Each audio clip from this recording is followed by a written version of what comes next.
All right, what's up, everybody? It's Kyle, also known as the Panda Man, back with another episode of Unlocking Your Inner Strength. Kids have off today, so just doing a little bit of work, finishing up with this and shooting a quick video. Then we're gonna have a little bit of study time, where Devin runs a few errands, and family hike. Very windy here, very windy, and we might be getting a big storm Thursday, so that's pretty cool. Now, I thought it would be good to go over my top 3 daily practices, things that you all have access to. So I didn't want to put stuff like the red light in there that you don't all have a red light. You can't all use that therapy. But 3 things, if we're talking about mental and physical health, that help me on a daily basis. If I had to narrow it down to 3 things, what would that be? First one, which I struggled with for years, would be cold water therapy. Now, you don't need a cold tub to do this. When I first started this, it was in the shower. Now, truth be told, I started trying to do this in 2015. I bought Wim Hof's course, which I highly recommend you buy. It's a 10-week program. It takes you through his breathing and his cold water therapy. But his cold water therapy is all designed for the shower. Again, most people don't have access to a river or a creek or a cold tub right now. And I failed at that for 5 years. Every time I would try it, I would get in the cold water. I would turn it cold. I think the first week was a 30-second cold burst in the shower, and I just couldn't tolerate it. But then in 2020, something shifted, and I was like, I need to do this.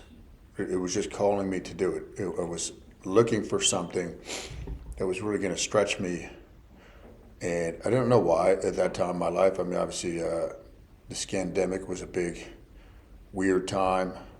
My grandfather passed, but something about the cold water therapy was calling me. Now, I'll tell you that it's a love-hate relationship. It's never easy to get into that ice cold water when you do the tub, and the shower is very hard too because it's moving water. But you feel great. You overcome this mental hurdle every single time that you do this. So you have these barriers. Getting in is a barrier. Moving your hands once you build up that thermal layer is a barrier. Getting out is sometimes toughest because you break that thermal barrier. So cold water therapy, definitely look at Wim Hof's. I aim for 2 to 2.5 minutes a day in my cold tub. Man, it brings you back to life. As far as some of the cool physical things that happen with it, metabolic rate can get boosted dramatically and stay elevated if that's a concern of yours. Dopamine can dramatically increase and stay elevated. But I do it really, like I said, for that, overcoming that mental hurdle. This morning it was windy as heck. It was cold out there. Oh, I do not want to get into this. You get in, and when you're done, you feel great. So cold water therapy, definitely recommend looking into Wim Hof's course. I think it's like $100. It might even be less than that now. Add this in. And I tell people too, when you do this consistently, it definitely helps get you leaner. But this is one of those things. You start putting this in, you feel great doing this, right? Now, the fasting, I won't even talk about the fasting because that's just part of what I do every single day. And I wanted to give you stuff besides that. But this is one of those anchors, right? If you are hitting the cold tub therapy, in addition to the other stuff I'm saying, the law of congruency, you're not going to go do stupid stuff, eat a box of cookies typically, like if you're doing this, because you're going to feel good and it doesn't align with who you're trying to become. But if you do this consistently with the fasting and the training, it does help get you to another level of being leaner. That is what I've seen personally. And it brings your body back to life. Like I sprained my ankle pretty bad playing basketball yesterday. I was still stiff. I'll do some work on it at the gym later. There's been times when I've done like the Army Ranger Challenge, marathon, half marathon, Mount Washington, which we have coming up again, actually in 3 weeks, I think. It brings my body back to life. Like I could be feeling like I got hit by a train, and the cold tub has a very positive effect. So cold water therapy, think about the shower. Second thing that is a daily practice that is essential, some type of meditation, prayer, or journaling. Now, I give you options there because it's all to connect you more to your presence, to self-awareness, to consciousness, to being present with what is going on in your life. Journaling is great. slowing down, putting pen to paper. Examine your thoughts. What are you going to stop doing? I think that's a great question. Your brain can't ignore a question. So journaling or meditation, which I've been slacking on. Normally I do theater of the mind, right? So theater of the mind, I would put that, in there. That's the visualization. I normally do that every day, but I haven't been just purely meditating. But meditating allows for quietness, allows answers to come. And I believe meditation is directly linked to prayer. You can't find God if there's too much noise going on, and if you're not going to unplug and actually dedicate some time to God. So this morning I said, all right, it's back to meditation, but it's daily prayer I do. The journaling's a couple times a week. But one of those things every day, because it's not just about your physical fitness. The transformation happens from the inside out. It's the mental fitness. What's up, Blake? It's the mental fitness. Inside out is where the transformation occurs. If, like most of us, and I've been there, where we try to make the outside in change, you're never going to get lasting results. As within, so without. So that would be the second thing. And the last thing, which I'm going to do with the kids when I get back, is reading. I think reading is too essential for our progress as human beings to skip. A lot of people will say, I don't have time to read. I don't like to read. And let me be very clear. There is a distinct difference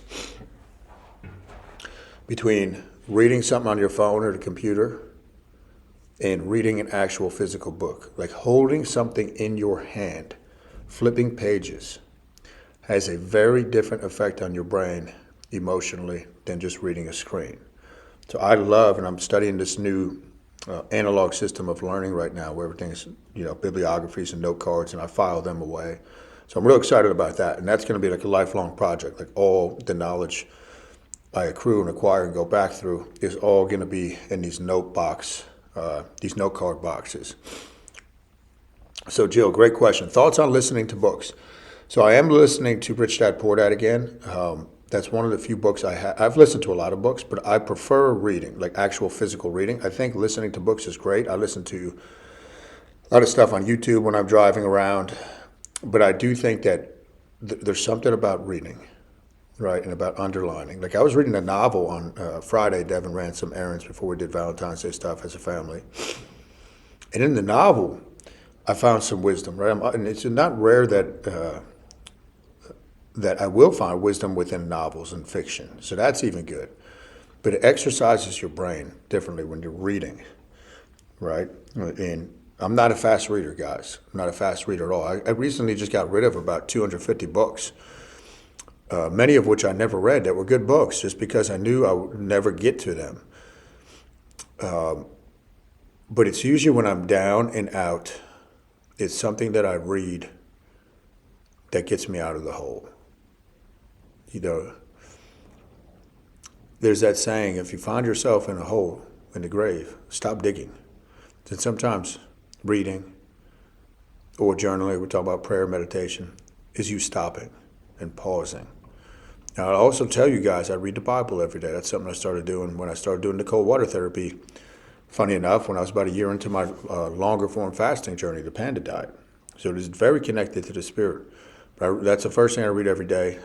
Right now we're reading Exodus, going back through it. I have a group that